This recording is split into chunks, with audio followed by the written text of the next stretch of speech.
네, 안녕하세요. 구약 개론 시간입니다. 11월 11일 강의 시작하겠습니다.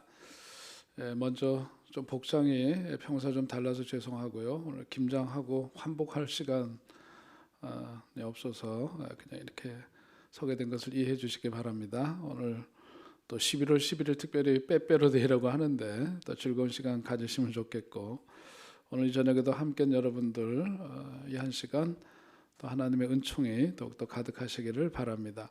시가서에 대한 말씀 앞에서 본 이후에 이제 예언서 말씀을 지금 대하고 있죠.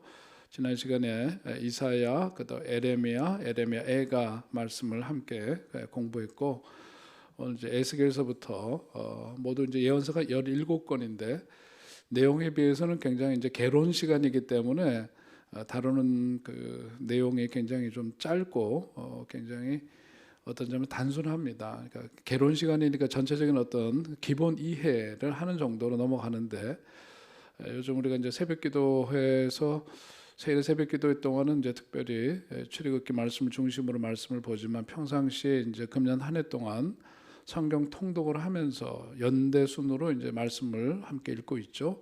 거기서 예언서의 말씀 함께 새벽에 짧은 시간이지만 좀 더 개론보다는 디테일한 내용을 우리가 들을 수가 있고, 또 전체 개론 시간이 끝난 이후에는 또 책 한 권 한 권에 대한 깊이 있는 공부를 할 기회가 또 있으리라고 생각합니다.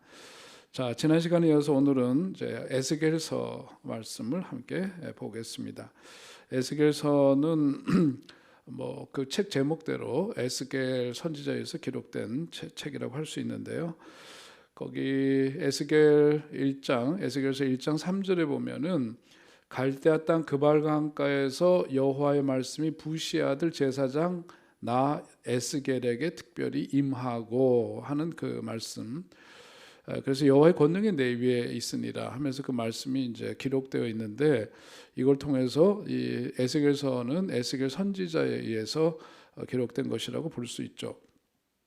에스겔은 선지자로 알려져 있지만 지금 함께 제가 읽은 말씀 3절에 있는 말씀대로 그는 처음에 이제 선지자로 부름을 받았지만 그가 활동하던 그 시대, 그리고 그가 서 있는 삶의 자리는 어디였느냐 하면은 이제 바벨론 포로기 때 그 바벨론에서 예언 활동을 했기 때문에 원래는 선지자지만 남의 땅에서 지금 성전은 다 회파된 상태 속에 있으니까 선지자로서 할 수 있는 역할보다는 하나님께서 그에게 권능을 주시고 또 예언자로 선지자로 활동하도록 부르셔서 그를 사용하셨기에 그런 예언 활동을 한 기록을 오늘 책을 통해서 만날 수가 있습니다.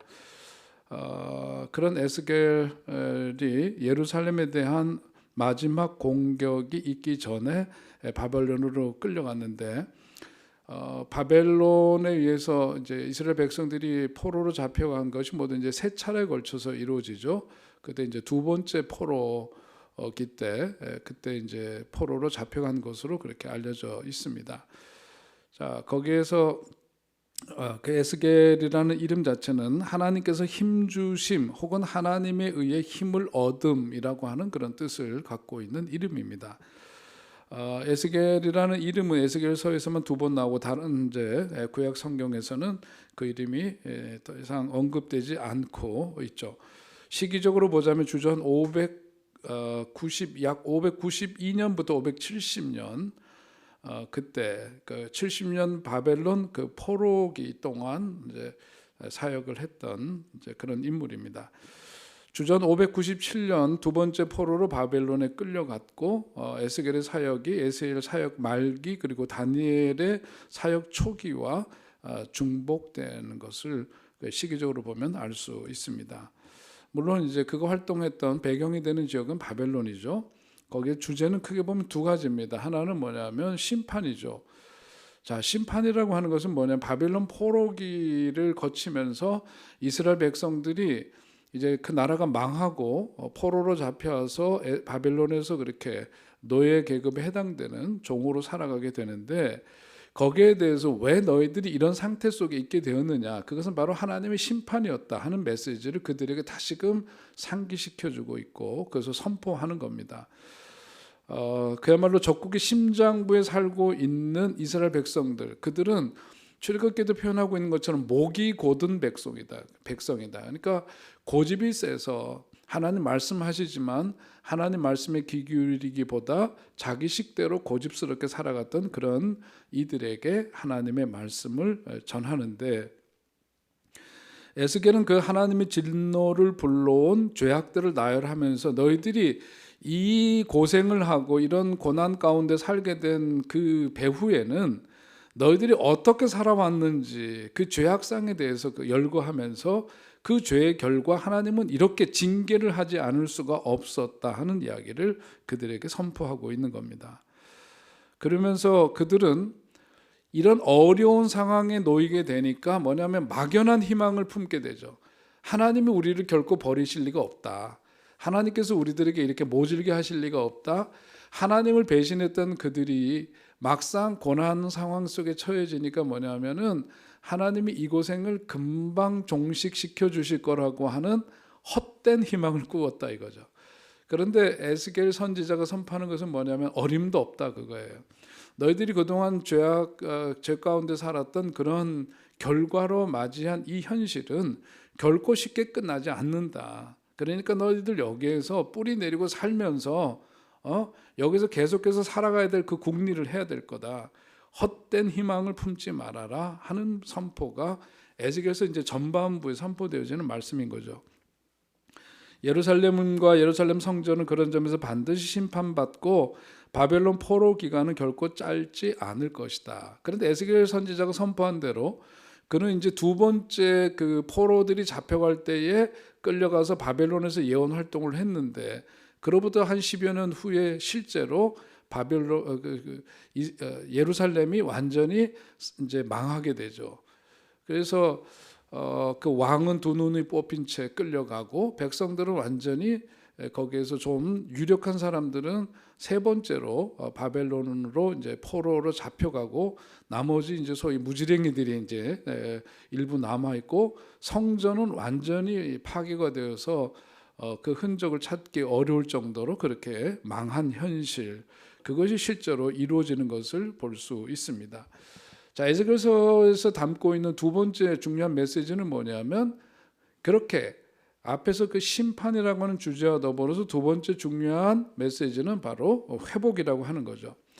포로기 동안 유다는 비록 그야말로 그들이 이제 에스겔서 후반부로 넘어가게 되면 33장인가 이후서부터 이제 그 뒤에 나오는 후반부의 말씀에서는 새로운 이제 희망과 회복에 대한 예언이 이루어지게 되는데 그들의 현실을 가장 상징적으로 보여주고 있는 게 뭐냐면 에스겔서 37장에서 표현하고 있는 바로 마른 뼈의 현실이죠. 마른 뼈의 현실이 그들의 현실인데 그러나 하나님께서는 다시금 그들에게 결국은 뭐냐면 생기를 부어 넣어 주시고 생기를 통해서 이 마른 뼈들이 주님의 군대로 다시금 되살아나는 역사가 있게 될 것이다. 그런 회복에 대한 예언이 이제 에스겔서 후반부에 나오죠. 그래서 에스겔서의 가장 중요한 주제는 두 가지, 하나는 심판이고 또 하나는 회복이라고 할 수 있습니다. 자, 구약에 나타난 그 예수 그리스도, 특별히 에스겔서에서의 나타난 예수 그리스도의 모습은 어떤 모습이냐? 에스겔서에서는 이제 목자로서의 장차 오실 메시아에 대한 그런 말씀이 담겨져 있죠. 에스겔 34장 11절로 31절에 보면 그것이 마치 이제 요한복음 10장에 나오는 예수님께서 나는 선한 목자라 말씀하시죠.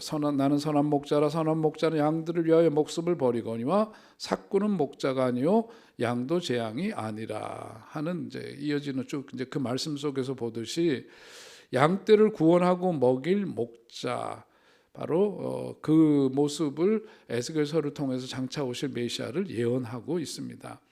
거기 에스겔서 34장에 소개되는 목자는 바로 신약에 장차 오실 선한 목자이신 메시아 예수님, 그 이미지를 떠오르게 하는 거죠. 그리고 이제 두 번째로 갖고 있는 특징이 뭐냐면 이제 인자라고 하는 거예요.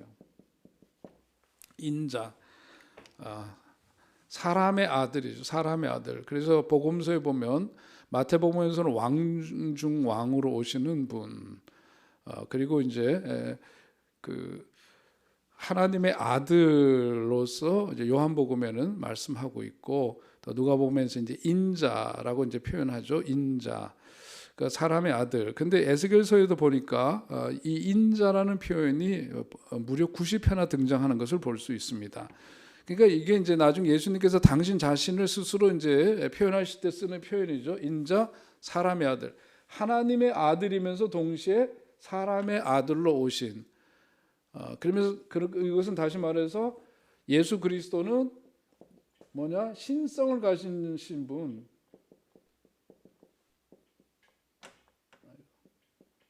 신성을 가지신 분과 동시에 사람으로서 오신 분, 인성을 갖고 계신 분.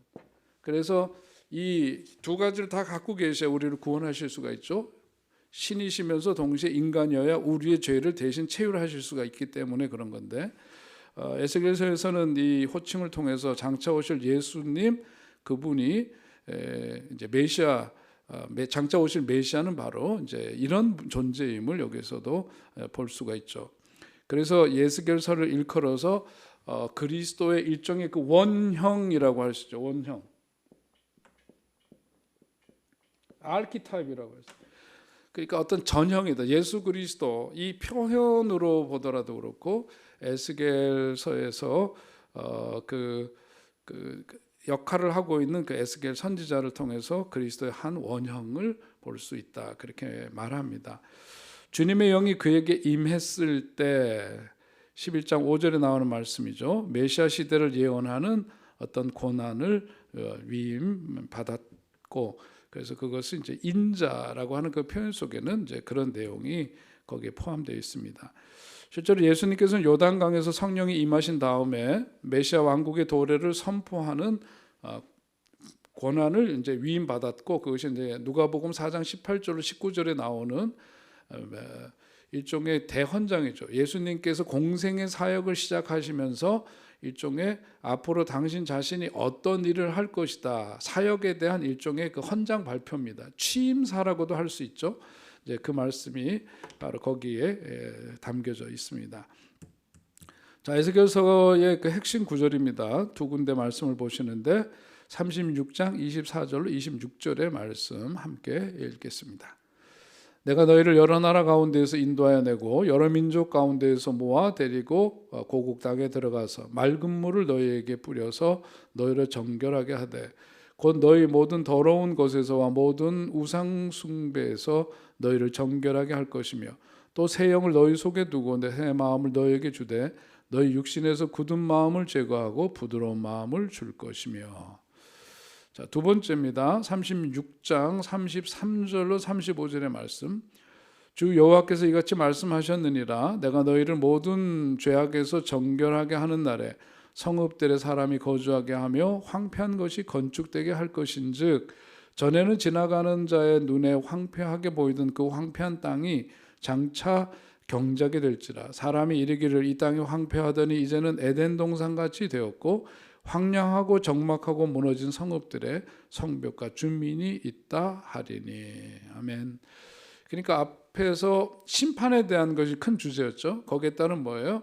다시금 그것을 정결케 하고 어떤 회복에 대한 약속이 있고, 지금 두 번째로 읽은 이제 핵심 구절의 말씀도 거기에 보면은 다시금 지금 이제 나라를 잃어버리고 모든 것을 잃어버린 패망한 조국의 현실 속에 있지만, 그들로 하여금 하나님께서 다시금 그들을 세우시고 무너진 성읍들의 성벽과 주민이 있다 하리니, 무너져서 다 흩어져 아무것도 남지 않은 현실에서 다시금 그것이 새롭게 세워지고 사람들이 다시금 모이고 거기에 하나님의 백성들이 움집하게 되는 그때가 올 것이다 하는 이제 그 주제의 핵심 구절로 꼽은 말씀입니다.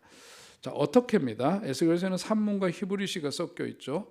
앞에 이제 17장까지 1장서부터 17장 그리고 33장부터 48장을 보면 산문 형태로 기록되어 있는데, 18장부터 32장까지는 중간중간 히브리 시의 형태로 기록되어져 있다 하는 그런 특징을 갖고 있습니다. 자, 에스겔서는 가만 보면 그가 바벨론 포로기 때 이 말씀을 기록하고 있는데, 거기에서 보자면 앞에서 처음에 이제 거기에 정착, 그 포로로 끌려간 사람들로 하여금 헛된 희망을 꿈꾸지 말고 여기서 정착해서 어떻게든 살아낼 궁리들을 해라, 이제 그런 얘기를 하죠. 그리고 그 이후에 이제 실제로 예루살렘이 패망을 하고 완전히 이제 회파된 그런 현실 속에선 다시 또 이제 회복의 메시지를 전하면서 시대의 순으로 그 말씀이 선포되고 있기 때문에 시대적인 정리가 잘 되어 있고, 구약 성경 중에서 비교적 그런 점에서는 연대를 추정하기 쉬운 책이라고도 할 수 있습니다. 그래서 예언적 어떤 계시의 각 부분이 몇 년, 그 다음에 월, 일 이런 걸로 시작하는 것을 통해서 더 쉽게 파악할 수 있죠. 에스겔서는 다니엘서나 요한계시록처럼 그 문학 형태로 보자면 묵시 문학에 해당됩니다. 묵시 문학은 이제 요한계시록이든지 다니엘서라든지 이런 그 책들을 일컬어서 이제 묵시 문학 형태를 띈 책이라고 하는데, 묵시 문학이라고 하는 것은 다른 게 아니라 어떤 그 일반적으로 우리들이 쓰는 그런 구어체, 문어체에서 그냥 표현하고 있는 일반적인 언어가 아니라 상징 언어들을 쓰죠. 마치 이런 거죠. 요한계시록이 기록될 때는 완전히 밖의 상황이었습니다. 다니엘서가 기록되어 있는데 다니엘이 그것을 이제 기록하던 그때, 이제 그 다음 편에 보겠습니다만, 그때도 뭐냐면 바벨론 포로기 때에 그 있었단 말이죠. 에스겔 역시도 적국에 있는 상황에서 적진의 한 가운데 있으면서 이 말씀을 기록하니까 일반적인 언어로 그것을 얘기할 수가 없었던 거예요. 그러니까 그 어떤 상징적인 언어나 은유를 통해서, 비유를 통해서, 환상을 통해서, 소위 이제 알레고리라 그러죠. 은유를 통해서, 대유, 은유, 비유 이런 건데, 이런 걸 통해서 일반 언어와는 다른 어떤 그 언어를 통해서 설명을 하고 말씀을 전달을 하는 겁니다. 자, 그러기도 하고 또 어떤 상징적인 행동들을 통해서 보여주기도 하는데, 이제 묵시 문학이 갖고 있는 건 그거예요. 일반 언어와는 다른 그런 상징 언어들을 통해서 그 시대에 일반적인 언어로 그것을 했다가는 큰 화를 당하거나 또 문제가 되니까 그것을 알아들을 수 있는 사람들, 청중들을 대상으로 해서 그 어떤 화법을, 이런 비유적이고 은유적인 것들을 통해서 그 뜻을 전달하는 그런 것을 하는 거죠. 그런 그 일종의 문학 형태, 그걸 묵시 문학이라고 합니다. 하나님의 에스겔이 간단한 비유나 예화를 사용해서 하나님 메시지를 전달하는 것이 아니라 정신 이상자처럼 보일 만한 행동을 통해서 메시지를 전달하게 하셨다. 에스겔은 390일 동안 밧줄로 몸을 동여매고 예루살렘의 모형을 그린 토판을 바라보면서 한쪽으로만 누워서 지낸다든지, 거기 보면 우리 그 통독하면서도 이런 거 다 읽어보셨죠?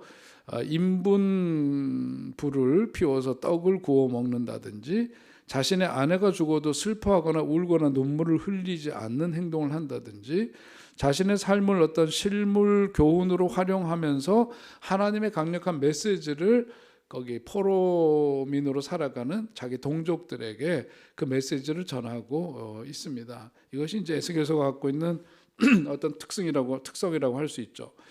에스겔서는 새 예루살렘에 대해서도 소개하면서 회복 이후 어떤 나라가 도래할 것이다. 그러면서 뒤에 보면은 에스겔서 48장이나 이런 데서 어떻게 돼요? 성전에서 흐르는 물이 가는 곳들마다 거기에서 모든 생명이 일어나게 되고, 모든 생물들이 이제 그 얕은 발목까지 차는 물이 점점 창일해져서 무릎으로 허리로, 그 다음에 이제 우리 몸이 다 잠길 정도로 그렇게 불어나면서 그 속에서 많은 생명들이 되살아나는 이야기를 통해서 장차 회복과 더불어서 새 예루살렘의 도래에 대한 그런 예언을 상징적으로 하고 있습니다. 왜라고 하는 수죠. 에스겔서는 포로로 잡혀간 백성들에게 예루살렘과 예루살렘 성전은 반드시 심판받을 것이고 바벨론 포로 기간은 결코 짧지 않을 것이지만은 하나님께서 마른 뼈와 같은 이스라엘을 다시금 회복시키실 것을 알려주기 위해서 기록된 그 책, 그게 바로 이제 에스겔서라고 하는 겁니다. 자, 거기 이제 우리 여러분들 교재도 있는 것처럼 피쉬본 있죠. 물고기 뼈를 통해서 이 에스겔서가 어떤 구조로 또 어떤 말씀들이 쭉 전개가 되고 있는지 그것을 볼 수 있는데요. 거기 이제 자세히 보시면 되겠습니다. 에스겔의 그 소명 1장서부터 3장 그리고 25장부터 32장까지가 이방인들에게 임할 어떤 심판을 담고 있죠. 그 다음에 이제 33장부터 뒤에 48장에 가면 이스라엘의 어떤 그 회복에 대한 그 말씀이 거기에 처음에 이 과를 시작하면서 말씀드린 것처럼 이제 그 후반부에 이제 그런 회복에 대한 메시지가 있고 또 이런 것들이 역사적으로도 보니까 실제로 그 주변 국가에 대한 그 예언 활동도 같이 하거든요. 예루살렘이 당장 지금 이제 바벨론에서 망해도 완전히 망한 것은 아닌 현실에서 헛된 꿈을 꾸지 말라. 그런데 완전히 망할 거고 그리고 너희들 오래 여기서 머물러야 될 거고 그 다음에 이제 주변 국가들이 어떻게 될 거냐. 그러면서 주변 국가 암몬이나 모압이나 에돔, 블레셋, 두로, 시돈, 애굽에게 어떻게 하나님의 심판이 임할 것인가 하는 것을 예언하죠. 그래서 소위 그들이 그 하박국서에 있는 표현대로 갈대아 사람들, 바벨론 이들을 일컬어서 갈대아 사람이라고 그러죠. 이들을 통해서 어떻게 당신의 백성을 심판하실 수 있습니까? 이제 그런 항변도 있는데요. 갈대아 사람들을 통해서 이스라엘 그 백성들, 유다 백성들뿐만 아니라 주변 국가들에 대해서 하나님께서 어떻게 그들을 심판하실 건가 하는 것에 대한 예언이 그 내용 속에 담겨져 있습니다. 피시본을 보면서 물고기 그 뼈에 그 전체 에스겔서의 내용들이 거기에 이제 요약되어져 있는데 그걸 한번 보시면서 전체 내용을 한번 리뷰하시면 좋을 것 같습니다. 자, 이어서 다니엘서의 말씀을 보겠습니다. 다니엘서입니다.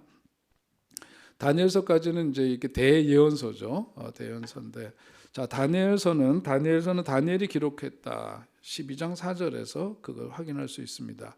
다니엘아, 마지막 때까지 이 말을 간수하고 이 글을 봉합하라. 하나님께서 이제 다니엘에게 말씀하신 그것을 기록하면서 이 책의 기자, 저자는 바로 다니엘임을 확인할 수가 있죠. 예수께서도 다니엘 9장 27절을 인용하면서 선지자 다니엘 그의 글로 이 책을 인정하고 있다라고 하는 거고 또 다른 다니엘은 도대체 그러면 어떤 사람인가 보니까 성경에 기록되어져 있는 인포메이션을 우리 정보를 한번 취합해 보면은 그는 그 세 친구들과 함께 포로로 잡혀간 젊은이였는데 보니까 유대 귀족 출신이었다 하는 것을 우리가 알 수 있습니다. 왜냐하면 그 이제 1장 3절로 4절 다니엘서 앞에 보면은 앞부분에서 왕이 환관장 아스부나스에게 말하여 이스라엘 자손 중 왕족과 귀족 몇 사람 곧 흠이 없고 용모가 아름다우며 모든 지혜를 통찰하며 지식에 통달하며 학문에 익숙하여 왕궁에 설 만한 소년을 데려오게 하였고 그들에게 갈대아 사람의 학문과 언어를 가르치게 하였고 그랬는데 바로 이제 여기에서 그 왕의 명령에 따라서 택함을 받은 사람들이 바로 다니엘과 더불어 그 세 친구들이라고 하는 점에서 그것을 그들이 어떤 출신이었는지를 확인할 수가 있죠. 주전 605년 제1차 바벨론 포로 때 16살의 나이로 바벨론의 포로로 잡혀갔음을 알 수 있고요. 또 바벨론의 학문을 3년 동안 공부했다는 것도 우리가 확인할 수 있습니다. 1장 5절에 있는 말씀을 통해서. 자, 다니엘이라고 하는 그 이름이 갖고 있는 뜻은 뭐냐면 하나님께서 나의 심판자이시다라고 하는 그런 뜻을 갖고 있습니다. 나중에 그가 그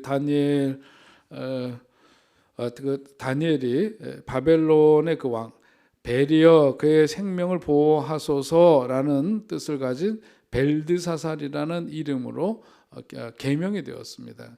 우리나라 창씨 계명을 하듯이 일본 제국주의에서 그렇게 되었듯이 마찬가지로 그 시대에도 이름을 그 종주고 속국 백성으로 살던 그가 이제 그 이름을 그렇게 계명하게 된 그것도 기록되어 있죠.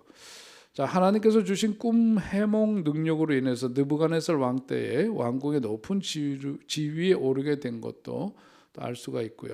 성경에 기록된 위인들 가운데에서 부정적인 내용이 전혀 기록되어 있지 않은 위인들 중 한 사람으로 바로 이 다니엘을 꼽을 수가 있습니다.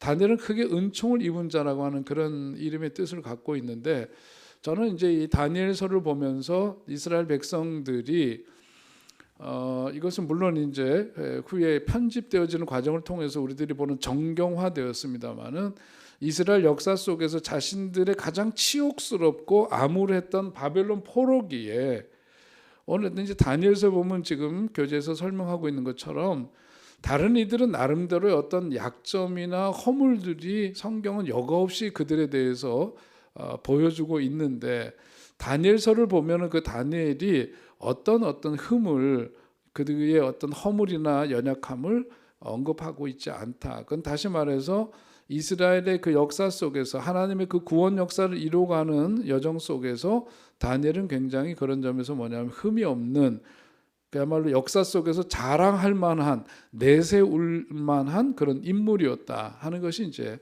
바로 거기에 내포되어져 있다고 볼 수 있습니다. 성경에는 그가 결혼을 했거나 자녀를 두었다는 그런 언급도 없죠. 보석처럼 빛나는 삶을 살았던 인물 다니엘입니다. 자, 그가 활동했던 그리고 오늘 본문의 그 다니엘서의 배경이 되는 시기대를 보면은 주전 약 605년부터 536년입니다.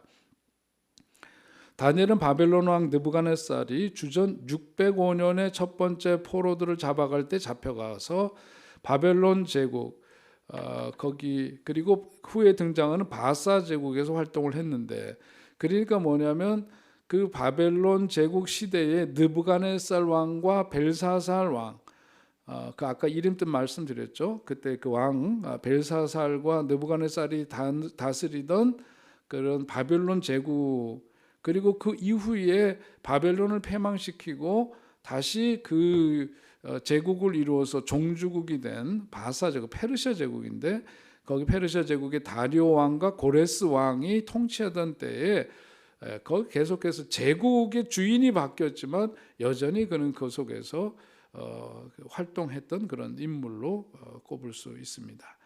스룹바벨은 고레스 왕 통치 원년에 예루살렘으로 귀환했고, 다니엘은 고레스 치세 3년까지 사역을 한 것으로 볼 수 있습니다. 자, 거기에 따른 근거는 물론 거기 주전 536년경인데 에스겔서 10장 1절에 보면은 바사 왕 고레스 제 3년 그랬죠. 3년의 하늘이 벨드사살이라 이름한 다니엘에게 나타났다. 그러면서 하는 이제 연대, 아까 말씀드린 것 연도가 구체적으로 월일까지 정확하게 제시하고 있는 에스겔서의 특징으로 보자면은, 다니엘서도 마찬가지로 거기에서 이제 적혀 있는 그런 적시된 연도를 통해서 우리는 그 시대를 정확하게 연대 추정을 할 수가 있습니다. 자, 여기는 물론 이제 지금 말씀드린 것처럼 바벨론 제국에서 활동을 했고, 또 바사 제국이 등장해서 바벨론을 삼켜버린 이후에도 활동을 했기 때문에 바로 이제 그런 두 개의 제국에서 활동했던 인물이라고 할 수 있겠죠. 주제는, 첫 번째 주제는 뭐냐면 하나님의 주권적인 통치에 대한 말씀입니다. 세계 역사를 주권적으로 다스리시는 하나님이시다라고 하는 것을 전제하면서 하나님의 역사는 이스라엘에만 국한되는 것이 아니라는 거예요. 그래서 앞에서 이제 그 에스겔서에서도 나타난 것처럼 다니엘서에서도 보면은 뭐냐면 어떤 그 제국의 중심이 바뀌잖아요. 새로운 제국이 등장하고 그러는데, 앞에서 에스겔서에서 볼 때도 주변 국가에 대한 심판이 쭉 이루어지죠. 마찬가지로 이 다니엘서에서 보자면 하나님의 역사가 어떤 한 민족의 그 신으로서 폐쇄적인 그런 신이 아니라 온 우주 만물을 다스리시고 온 세계를 통치하시는 분, 그 하나님에 대한 소개가 거기에 이제 담겨져 있습니다. 그 내용 속에 담겨져 있고, 또 예루살렘의 멸망이 그들이 보기에, 이스라엘 백성들이 보기엔 나라 잃은 백성, 완전히 패망한 백성으로서 그것이 모든 것의 끝이라고 생각할 수 있지만 그게 아니라 예루살렘의 예루살렘은 멸망되었다 할지라도 하나님의 역사, 그 하나님의 역사가 종말을 구한 것은 아니다. 민족에 의해서 세워지고 만들어졌다면, 만들어진 신이라면 그렇게 설명할 수 있겠죠.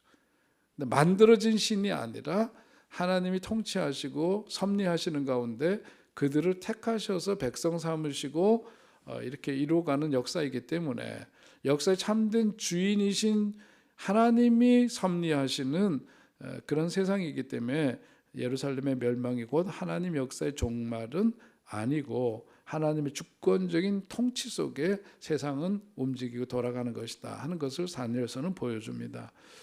자, 또 한편으로 주제는 이스라엘을 향한 하나님의 전능하신 계획을 꼽을 수가 있는데요. 자, 다니엘 시대를 살았던 하나님의 백성들은 안전 그물망 없이 공중에 던져진 느낌이었을 것이다. 그들은 하나님의 약속을 오랫동안 잘못 해석해 왔다. 그들은 다윗의 왕자가 절대 비어 있지 않을 거라는 소망을 품고 살아왔다. 그들은 거룩한 도시가 파괴되고 하나님이 계신 거룩한 성전이 파괴되리라고는 상상도 못했다. 이스라엘 백성의 신학과 그들의 기도는 모두 무너졌다. 하나님은 뭘 하고 계시는가? 우리가 섬기는 하나님은 도대체 어떤 하나님이신가? 우리는 장차 무엇을 믿고 살아야 한다는 말일까? 이제 이런 회의들을 그들이 품죠. 자, 이런 것이 이스라엘을 향한 하나님의 어떤 그 모든 일들이 전능하신 계획 속에서 이루어지고 있는데, 인간의 그 어떤 연약함은 그것을 보지 못한 채 이제 그러고 살고 있죠. 그러나 하나님은 전능하신 분이시고 모든 것을 통치하시고 섭리하셔서 지금 현재뿐만 아니라 장차 다가올 시대에 대해서도 분명히 하나님은 계획을 갖고 계시고 그 뜻을, 주의 뜻을 이루어 가시는 분이시다라고 하는 겁니다. 이스라엘이 바벨론 포로기로부터 오랜 세월 동안 이방인들에게 고통을 겪게 되었지만 하나님은 이스라엘을 향한 전능하신 계획을 분명히 갖고 계신 분이시고, 이방인들의 통치는 영원히 지속되지는 못한다라고 하는 거죠. 하나님은 영원토록 지속될 메시아 왕국을 허락하시고 그걸 계획하고 있는데, 일시적으로 그 과정 속에서 이 믿음의 백성들이 믿음 없이 또 하나님을 반역하면서 살았던 그런 삶의 징계를 그들에게 내렸지만, 그게 다가 아니고 그것으로 모든 것이 끝나는 게 아니고, 오히려 이방인들의 통치는 곧 그칠 거지만 하나님은 영원토록 지속될 메시아 왕국을 허락하시고 그것을 끝내 이루실 거다. 그것이 이제 다니엘서에 나와 있는 중심 주제입니다. 다니엘서에 나타난 예수 그리스도, 거기를 보면 2장 34절에서 그리스도께서는 이 땅의 왕국들을 쳐부술 위대한 돌이라고 표현하고 있죠. 손대지 아니한 돌, 위대한 돌로 표현하면서, 그래서 뒤에 베드로전서 그 신약에서도 보면 그리스도를 향해서 뭐라 그래요? 산돌, 리빙스톤이라 그래요. 리빙스톤이 뭐예요? 살아있는 돌로서 표현하죠.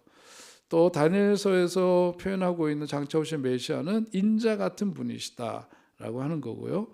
또 한편으로는 세마포 옷을 입은 사람으로 장차 오실 메시아를 상징하고 있는데, 바로 이것이 이제 나중에 주님의 십자가 죽으심 속에, 그 속에서 이제 그런 것이 형상화되는 것을 볼 수 있죠. 자, 핵심 구절입니다. 두 군데 말씀을 보는데요. 다니엘서 2장 20절로 22절의 말씀입니다. 거기 한번 같이 읽겠습니다. 다니엘이 말하여 이르되 영원부터 영원까지 하나님의 이름을 찬송할 것은 지혜와 능력이 그에게 있음이로다. 그는 때와 계절을 바꾸시며 왕들을 폐하시고 왕들을 세우시며 지혜자에게 지혜를 주시고 총명한 자에게 지식을 주시는도다. 그는 깊고 은밀한 일을 나타내시고 어두운 데에 있는 것을 아시며 또 빛이 그와 함께 있도다. 이 내용은 다른 게 아니라 다니엘이 느부갓네살 왕이 꿈꾸었는데 그 누구도 해석하지 못했죠. 그때 느부갓네살이 꾼 꿈의 해석을 알게 된 다음에 그 다음에 하나님께 찬송을 드렸는데 그때 말씀입니다. 자, 그 핵심 구절로 그것을 꼽고, 두 번째는 다니엘서 2장 44절로 45절의 말씀인데요. 자, 거기도 함께 읽도록 하겠습니다. 이 여러 왕들의 시대에 하늘의 하나님이 한 나라를 세우시리니 이것은 영원히 망하지도 아니할 것이요 그 국권이 다른 백성에게로 돌아가지도 아니할 것이요 도리어 이 모든 나라를 쳐서 멸망시키고 영원히 설 것이라. 손대지 아니한 돌이 산에서 나와서 쇠와 놋과 진흙과 은과 금을 부서뜨린 것을 왕께서 보신 것은 크신 하나님이 장래일을 왕께 알게 하신 것이라. 이 꿈은 참되고 이 해석은 확실하니이다 하니 하는 말씀. 아멘. 네. 다니엘이 느부갓네살이 꾼 꿈을 해석한 그 마지막 부분에서의 말씀입니다. 두 가지 핵심 구절을 꼽을 수가 있겠고요. 두 가지로. 자, 어떻게 기록됐느냐? 산문으로 기록되어 있다. 그러면서 이제 중간중간에 보면 히브리 시의 형태가 이제 등장하는 것을 볼 수 있죠. 다니엘서도 아까 말씀드린 것처럼 묵시문학에 해당되는 그런 책입니다. 이해하기 어렵죠. 어떤 상징으로, 꿈으로, 환상으로 이제 그렇게 표현하고 있기 때문에 어렵습니다. 그것들에 대한 해석을 또한 기록하고 있기도 하죠. 다니엘서는 모두 12장으로 구성되어 있는데 12장 중에 9장에서 바로 이제 꿈이 등장합니다. 그러니까 어렵습니다. 그런 점에서 8장에서 12장에는 다니엘의 종말론적인 환상이 또한 기록되어 있음을 볼 수 있죠. 자, 다니엘은 히브리어로 서론을 기록한 다음에 원문을 보게 되면은 원전이 아니라 이제 우리가 번역본 우리말이나 이제 영어라든지 이런 걸로 번역된 걸 보고 있는데요. 그 히브리어로 그 처음 서론은 원래 이게 이제 뭐예요? 그 성경책을 필사를 해서 이제 전수해 오는 거 아니에요? 근데 원래 이제 그 더듬어 올라갔을 때 거기 보니까 히브리어로 기록되어 있는데 거기서 처음에 서러운 부분은 히브리어지만 2장부터 7장까지는 이방 국가들의 장래일을 묘사하기 위해서 아람어로 기록되어 있는 특징이 있다. 아람어는 뭐예요? 중동 지방에서 보편적으로 쓰여지던 이제 토착 언어입니다. 자, 그 아람어로 바꿔 기록했죠. 예수님도 공생 사역을 하시면서 주로 쓰신 말이 아람어로 말씀하시고 청중들은 바로 아람어로 말씀하시는 예수님의 말씀을 들었을 거예요. 자, 그리고 8장서부터 12장은 이방인의 지배하에 있는 유대민족의 미래를 개관하기 위해서 다시금 또 히브리어로 기록하고 있음을 볼 수 있습니다. 자, 왜에 해당되는 말씀? 다니엘서는 세계 역사를 주권적으로 다스리시는 하나님을 소개하기 위해서 기록되었다라고 볼 수 있습니다. 내용을 보면 너무 뚜렷하죠. 바벨론 이후의 세계사 그리고 메시아 왕국에 대한 큰 그림을 그리도록 도와주죠. 또 바벨론과 그 페르시아 그리고 헬라, 로마 이런 제국은 흥망성쇠의 역사를 겪게 될 것임을 다니엘서 말씀을 통해서 보여주고 있고요. 메시아 왕국은 영원토록 그러나 지속될 것이다. 그것이 다니엘서에서 전하고자 하는 중심 메시지이기도 합니다. 자, 다니엘서는 당신과 신앙이 다르거나 당신의 신앙을 존중하지 않는 사람들과 어떻게 살아가야 되는지 또 그들을 어떻게 섬길 것인지에 대해서 매우 중요한 모델을 제시하는 그런 책이라고도 할 수 있습니다. 자, 이것이 이제 그 다니엘서가 갖고 있는 일반적인 특징들, 그 개론이기 때문에 아주 간단하게 다니엘서에 대한 말씀을 그렇게 함께 짚어보았습니다. 자, 여기 이제 마찬가지로 피시본을 보면은 다니엘의 어떤 개인적인 생애가 1장에 담겨져 있고, 그 다음에 이제 그 뒤에 나오는 이제 말씀을 보면은요. 2장서부터 7장까지는 이방인들을 향한 예언적인 계획을 갖고 있고 또 8장서부터 12장까지는 이스라엘을 향한 예언적인 계획을 거기에서 담고 있음을 볼 수 있습니다.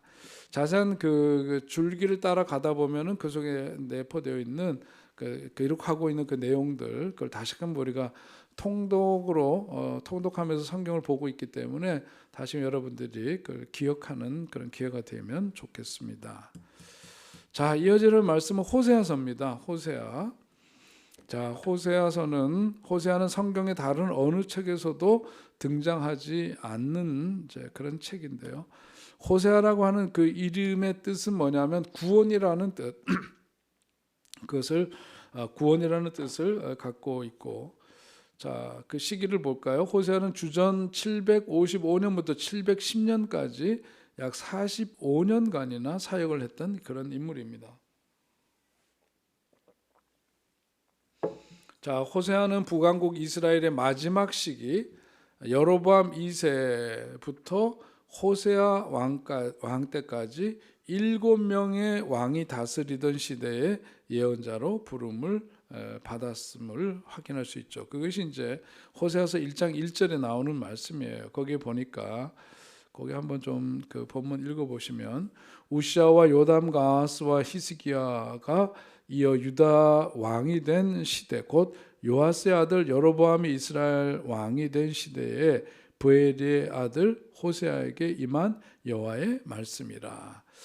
그렇게 전하고 있으므로 그가 이제 언제 활동했는지 이런 것들을 이제 쉽게 알 수가 있죠. 자, 호세아는 북왕국 이스라엘의 마지막 시기, 그래서 여로보암 2세부터 호세아 왕 때까지 7명의 왕이 다스리던 시대에 예언자로 부름받아 활동했던 그런 인물입니다. 남왕국 유다의 그 우시아라든지 또 요담, 또 아하스, 히스기야 왕이 다스리던 시대하고도 이제 그런 점에서는 이제 같죠. 남북 분열 왕국 시대를 살고 있었기 때문에 이런 남과 북에서의 왕조 시대의 그 연대가, 또 그때 다스리던 왕이 어떤 때이고 누구가 다스리던 때이고 그때 활동했던 그 선지자가 바로 호세아라고 하는 것을 기록을 통해서 확인할 수가 있습니다.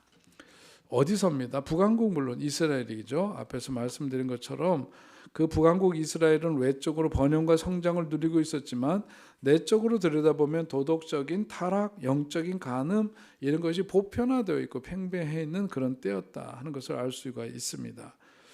호세아 예언에서 우리가 보는 것은 뭐냐면 이스라엘 왕국이 몰락으로 치닫는 마지막 소용돌이라고도 할 수 있죠. 그것을 우리가 이제 그야말로 완전히 침몰하는 배와 같은 그런 현실 속에 있다는 거, 그런 것을 우리가 말씀을 통해서 확인할 수가 있는데, 자, 주제는 첫 번째 일방적인 하나님의 사랑이라고 하는 거죠. 자, 우리가 잘 아는 대로 이 호세아 하면은 그 아내 이야기 그 빼놓을 수가 없는데, 호세아서는 그런 어떤 그 비유를 통해서 말씀을 전하고 있는 것처럼 음녀 이스라엘을 향한 하나님의 일방적인 사랑, 하나님의 신실함을 나타내 보여주고 있다. 그것이 첫 번째 주제입니다. 그러니까 하나님의 그 사랑은 그야말로 일방적인, 조건적인 게 아니라는 거죠. 무조건적으로 그가 잘하든 못하든 상관없이 항상 주님의 그 이스라엘 백성들을 대하는 태도와 마음은 뭐냐면 사랑이라고 하는 거죠. 비록 현상적으로 보자면 어때요? 징계를 받고 있는 이런 현실이지만 사실은 하나님은 어떤 분이시냐? 사랑의 하나님이시고, 그 사랑은 어떤 사랑이냐? 무조건적인 사랑이다. 그러면서 그 주제의 말씀을 전하고 있습니다. 이스라엘을 향한 그 심판은 하나님의 사랑 때문에 너무나 오래 지체되었다는 것, 그걸 상기시키는 거죠. 하나님의 명령을 따라서, 그래서 그 호세아가 택했던 방법은 그 하나님 말씀대로 순종해서 택했던 길은 너무나 좀 충격적인데, 누구랑 결혼을 하래요? 매춘부이기도 한 고멜과 결혼을 하라고 하는데 그 말씀에 순종합니다. 호세아는 자신의 가정생활이라는 거울을 통해서 하나님 백성의 불신앙에 대한 정확한 자화상을 보게 된 거죠. 이스라엘 민족의 지금 현재 자화상이 어떤지를 하나님이 자신으로 하여금 매춘부 여인과 결혼을 하라고 하는 그 말씀을 실행하면서 그것을 함께 공감하고 공유하게 되죠. 그러니까 더 그 하나님의 마음이 자신에게 이식이 된 것처럼 들어와 앉으니까 더욱더 분명한 예언 활동을 그는 했다고 볼 수 있겠죠. 자, 호세아에 나타난 예수 그리스도는 되사온 다시금 사서 데리고 온 고멜, 그 모습으로 우리는 또 볼 수 있는데, 그리스도의 구속 사역을 나타낸다고 볼 수 있죠. 다시금 되찾아오는 겁니다. 자, 거기에 이제 자료 보면 아내에 대한 사랑 때문에 선지자는 노예 시장에서 그의 아내를 도로 사는데, 하나님은 자기 백성에 대한 사랑 때문에 아들의 죽음을 십자가 위에서 지불하시는 희생적인 사람을 통해서 그들을 도로 사신다 하는 것을 보여주고 있습니다. 그것이 장차 오실 메시아는 그런 분이시다 하는 것을 보여주는 한 대목이죠. 또 하나님의 사람은 그러니까 관념적인 이론이 아니라 하나님의 사람들은 뭐냐면 살아있는 인격이라고 할 수 있습니다.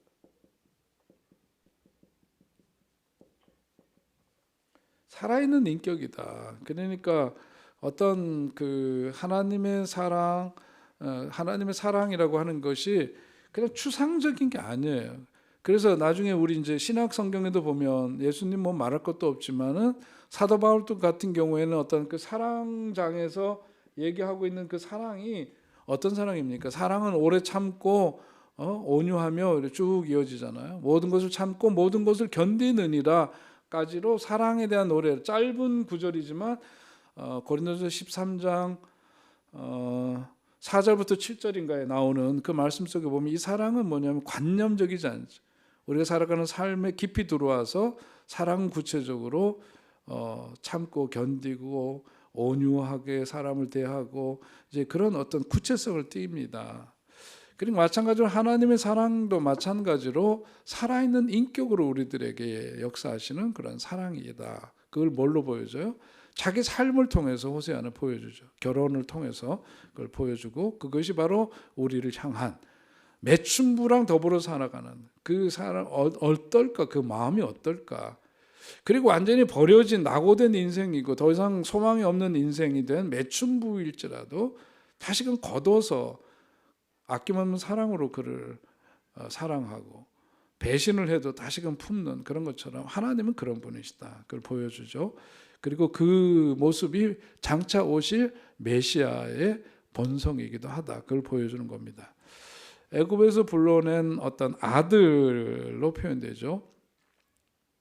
11장 1절에 보면 호세아서에 이스라엘이 어렸을 때 내가 사랑하여 내 아들을 애굽에서 불러냈거늘, 그렇게 표현하는데요. 사랑하여 내 아들을 애굽에서 불러냈거늘 그랬는데, 그게 바로 장차 오실 메시아 예수 그리스도. 그렇죠. 그래서 어떻게 됩니까? 태어난 직후에 유아 살해의 위험이 있었죠. 헤롯 왕에 의해서 유아들이 다 죽임을 당해야 되는 현실 속에서 어디로 가요? 애굽으로 피난 갔다가 다시금 이제 오는 이런 것들이 바로 이제 구약의 신약의 그림자로서 이런 예언이 거기에 이미 담겨져 있다고 볼 수 있습니다. 핵심 구절입니다. 호세아 3장 1절입니다. 함께 읽어요. 여호와께서 내게 이르시되 이스라엘 자손이 다른 신을 섬기고 건포도 과자를 즐길지라도 여호와가 그들을 사랑하나니 너는 또 가서 타인의 사랑을 받아 음녀가 된 그 여자를 사랑하라 하시기로. 이게 그러니까 우리가 어떤 이성적으로 받아들이기 어려운 그런 말씀인데, 우리를 향한 하나님의 사랑은 이런 것이다 보여주고 있습니다. 호세아서 6장 1절로 3절의 말씀입니다. 자, 여기도 같이 읽습니다. 오라 우리가 여호와께로 돌아가자. 여호와께서 우리를 찢으셨으나 도로 낫게 하실 것이요 우리를 치셨으나 싸매어 주실 것이라. 여호와께서 이틀 후에 우리를 살리시며 셋째 날에 우리를 일으키시리니 우리가 그의 앞에서 살리라. 그러므로 우리가 여호와를 알자. 힘써 여호와를 알자. 그의 나타나심은 새벽빛같이 어김없나니 비와 같이 땅을 적시는 늦은 비와 같이 우리에게 임하시리라 하니라. 아멘. 참 귀한 말씀입니다. 호세아서 6장 1절로 3절에 있는 말씀, 이걸 통해서 우리를 향한 하나님의 사랑을, 우리의 많은 허물과 무엇으로도 갚을 길 없는, 해결할 길 없는 그런 죄악에도 불구하고 갚을 길 없는 은혜로 우리를 사랑하시는 하나님, 싸매시는 하나님, 회복시켜 주시는 하나님, 그 여호와를 우리가 알아야 한다. 알자. 여호와를 알자. 그런 메시지 너무 참 귀한 말씀이죠. 이것이 호세아서에서의 중요한 핵심 구절입니다. 어떻게? 대부분이 히브리시의 형식으로 기록되어 있습니다. 호세아서를 기록하고 있는 목적은 호세아서는 음녀 이스라엘을 향한 하나님의 일방적인 사랑, 하나님의 그 신실하심을 나타내 보여주기 위해서 기록된 책입니다. 호세아가 고멜과 결혼한 것처럼 이스라엘은 하나님과 결혼을 했고, 그러나 고멜이 다른 남자를 쫓아간 것처럼 이스라엘은 다른 신들을 섬겼다는 것. 이것이 이제 소위 앞에서 우리 에스겔서나 이런 데서 보는 알레고리인데, 이거는 알레고리가 아니라 실제로 뭐냐면 호세아의 삶을 그렇게, 이게 좀 지나친 표현이지만 좀 엽기적이라고도 할 수 있는 그런 삶인데, 그만큼 하나님 우리를 향한 사랑과 우리를 향한 신실하심은 그런 것을 지니신 분이시다. 얼마만큼 우리를 사랑하시는가를 보여주는 거죠. 호세아서는 우리가 얼마나 하나님께 상처를 주었고 얼마나 하나님을 화나게 했는지를 깨닫게 하고, 한편으로는 하나님이 아닌 다른 것에서 영혼의 만족을 찾으려고 했던 모든 소망을 포기하기 원하시는 그 하나님의 마음을 알려주는 책이라고 할 수 있습니다. 자, 하나님은 자신의 백성을 지배하려고 하시는 것이 아니라 군림하시고 야단치시고 통치하시는 그런 하나님이 아니라 친근한 사랑 안에서 모든 것을 주는 그런 신랑 되신 분으로서 역사하신다 하는 것을 보여주기 위해서 이 책을 기록하고 있다는 거죠.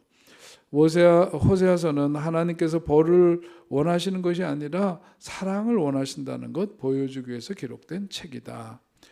자, 호세아서는 하나님께서 벌을 원하시는 것이 아니라 사랑을 원하시고, 그래서 호세아서는 마치 얇은 벽을 통해서 들려오는 옆집의 부부싸움 같이 들린다. 그렇게 표현하고 있는데요. 호세아서는 이스라엘과 맺은 하나님의 언약을 처음으로 결혼에 비유해서 표현한 좀 인상적인 그런 책이기도 합니다. 자, 이게 호세아서의 말씀 함께 여기까지 보셨는데요. 호세아서 1장서부터 3장까지 보면 그 음란한 고멜과 신실한 그 호세아에 대한 그 모습이 그려져 있고, 4장부터 14장까지는 음란한 이스라엘과 신실하신 하나님, 그러니까 이렇게 이 삶으로 비유를 하면서 이스라엘 백성들로 하여금 그것을 자각하도록 그렇게 하면서 전한 예언서입니다. 자, 오늘은 여기까지 호세아서에 있는 말씀까지 함께 공부하는 것으로 마치도록 하겠고요. 자, 금요일 저녁 직장 다니시면서 피곤하실 터인데도 끝까지 함께 또 공부에 참여한 여러분들 하나님께서 더욱더 축복해 주시길 원합니다. 수고 많으셨습니다. 기도하겠습니다. 하나님, 오늘도 저희들에게 함께 말씀을 배우고 나눌 수 있는 시간 주심을 감사합니다. 그날 예언자들을 통해서 죄와 허물로 죽었던 그리들, 그러나 그들에게 엄격하게 하나님의 그 마음을 전할 뿐만 아니라, 그러나 끝내 그들을 다시금 회복시키시고 끝까지 사랑하시는 그 하나님을 예언자들을 통해서 그들에게 선포하셨는데, 오늘 그 말씀이 우리를 향한 말씀이기에 하나님, 우리가 마음속으로 오늘 주님 주신 말씀 더욱더 귀하게 받고 여기면서 오늘 배운 말씀들을 통해서 정말 하나님 우리를 향한 그 마음 더욱더 깊이 간직하는 우리들 되게 하시고, 오늘도 우리들이 마땅히 들어야 될 그 소리, 예언의 그 소리, 선지자를 통해서 주셨던 그 말씀을 우리가 바로 듣고 내 삶에 잘 적용해서 정말 하나님의 신실한 종으로 주님의 사랑을 크게 힘입고 살아가는 사람으로서 아름다운 신앙의 삶을 살아가는 우리들 되게 하여 주옵소서. 오늘도 더욱더 힘주시고 또 주님 의지하면서 살아가는 삶의 기쁨과 은혜가 우리 가운데 더욱더 깊이 자리 잡는 귀한 밤 되게 하여 주시옵소서. 함께 해주신 주님께 감사드리며 예수님의 이름으로 기도하옵나이다. 아멘. 감사합니다. 수고했습니다.